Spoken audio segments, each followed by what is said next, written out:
Hello and welcome back to a free basic art lesson. Today we're going to be going over a little bit on illustration and illustration with cacti. Yay! So I just mixed out of my basic watercolor set right here a blue-green with some brown. Now you notice that my color stays more on the green side, and here I am starting at the tip of the cacti, coming out a little bit at an angle, and then creating a vertical line. I do the mirror side right there, and then I'm going to create 2 to 3 lines going down the middle.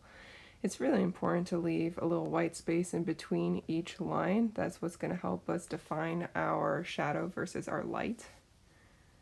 And this one's a little tight, but hey, we made it. Woohoo! We have a little jar of water right there that we rinse off any previous color on our brush. The brush I'm using today is a synthetic one, meaning it's just fake hair. Alright, so now I've mixed a little bit of my dark brown. I believe this is Burnt Umber from the Cotman watercolor series. And you'll notice that my second cacti, I'm going and adding 3 lines. Oop, I lied. 4 lines. Look at that. And I'm dragging them down. I'm keeping this cacti at a slight angle, and I'm allowing the right handmost line to overlap my previous cacti. This helps us a little bit with foreground. Now I'm working on my highlight color, so I'm actually using a little bit of my bright yellow with one of my yellow green.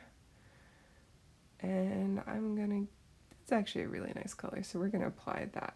Here I am filling in the white space. I try not to let that yellow-green overlap too much into my darker color, but it's okay if it does. Because our other cacti is a different hue, we're actually going to add a little bit of brown so it matches it a little bit better. And here we're doing the exact same thing on our smaller cacti. Have fun. Beautiful. Okay. I'm going to add a little blue. So I do have blue-green, and I also have an ultramarine blue. Here I add a little bit of both. And we're creating a quick little V shape on the top of our cacti where we will have a flower. The biggest cacti has 2 V shapes, with the smaller one sitting inside the larger V. Here I am adding more blue, so I'm trying to create different tones of green. And we are doing some grass blade shapes right now. I'm going to keep adding a little bit of blue, make it a little bit darker, and it's really important in this stage to really create different tones of green so they can stand out from each other. It also helps us get a better depth. Added a little touch of that blue-green to the top of my cacti because it's pretty. Now I'm going to use some upward strokes here with my alizarin crimson to create the illusion of a flower on top, just as such. And we are also here going to add some thorns on our largest cacti and our smallest one.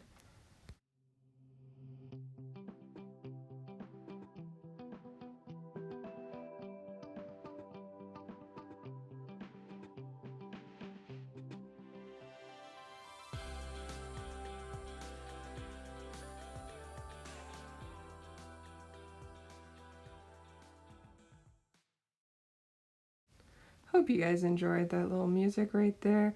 Here I am adding a little bit of brown to my dark green mixture on the right and recreating another cacti on the right hand side of my original one. You'll notice that I also created a little right branch. It's the same idea, the same pattern, same concept. This one only has 3 ridges, however. And just like before, we're going to create our lighter highlight for this cacti. In this case, I just added a fair amount of that light yellow, and it actually ends up looking a little bit more like a earthy gold green color. I like it so much that I'm actually going to add it into the grass, just adding another hue there.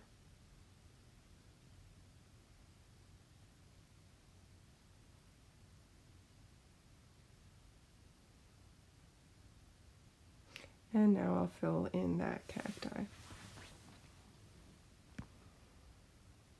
Just like before, I'm going to create little flowers at the tips of my cacti right there.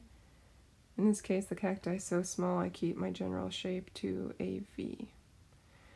Once again, we're going to add some spikes with the original dark green color. And here I'm just adding water to my brush and allowing the grass to dilute right at the base. It's going to help us create a really neat effect in having those grass becoming just looser.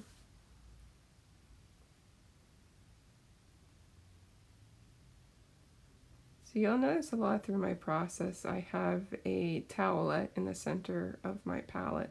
I use this to dab and control any extra watercolor that I might not want to bring onto the rest of my painting. And if you're just watching what I was doing, I'm just creating some shadow work in the largest cacti, and here I'm adding some little growths onto the left cacti. Working on creating a different green, I'm gonna go ahead and make a different kind of cacti, one that I see a lot on the North Carolina coast. Lots of fun there. I make sure that I add a fair amount of blue to this green just so it allows this new form of cacti to stand out a little bit. To work on my shadow, I'm really going to push that blue, and I'm working with an ultramarine blue here, and I lay the shadow on the bottom half of those circular discs.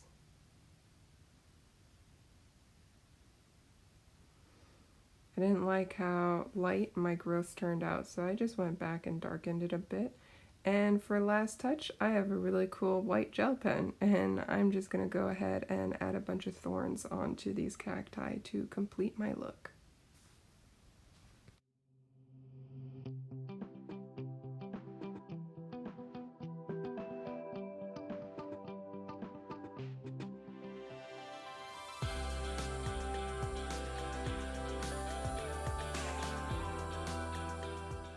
Thank you for joining me on this beautiful day. Feel free to like, share, and follow my business page and my YouTube channel. Links are below. Bye!